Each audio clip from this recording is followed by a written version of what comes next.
हेडलाईन्सचे प्रायोजक आहे NBC bearings, लांब पळण्यासाठी।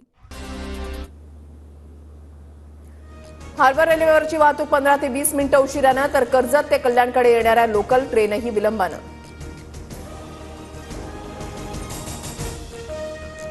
भारतीय हवामान खात्याकडून मुंबईला येलो अलर्ट जारी, प्रशासनाकडून शाळा महाविद्यालयांना आज सुट्टी जाहीर। कोल्हापूर, ठाणे, पालघरला पावसाचा ऑरेंज अलर्ट, प्रति तास 40 ते 50 किलोमीटर वेगानं वारं वाहण्याची शक्यता।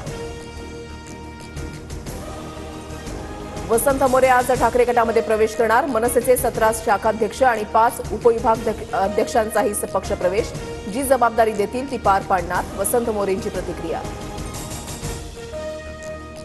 काही मंत्री आमदारांना भेटत नाही तर शिंदे गट समर्थक आमदार आशिष जयस्वाल यांचा तक्रारीचा सूर, कॅप्टन चांगलं काम करतायत, जयस्वालांकडून शिंदे, फडणवीस आणि अजितदादांचं कौतुक। वरळी हिट अँड रन प्रकरणामध्ये मुख्य पुरावा असलेली गाडी लपवण्याचा आरोपींचा डाव, पोलीस तपासामध्ये माहिती समोर। लातूर नीट परीक्षा घोटाळ्यामध्ये आणखी एक सीबीआयच्या ताब्यात, अनेकांची चौकशी सुरू, घोटाळ्याप्रकरणी दोघे आधीच कोठडीत। हेडलाईन्सचे प्रायोजक आहे एनबीसी बेरिंग्स, लांब पळण्यासाठी।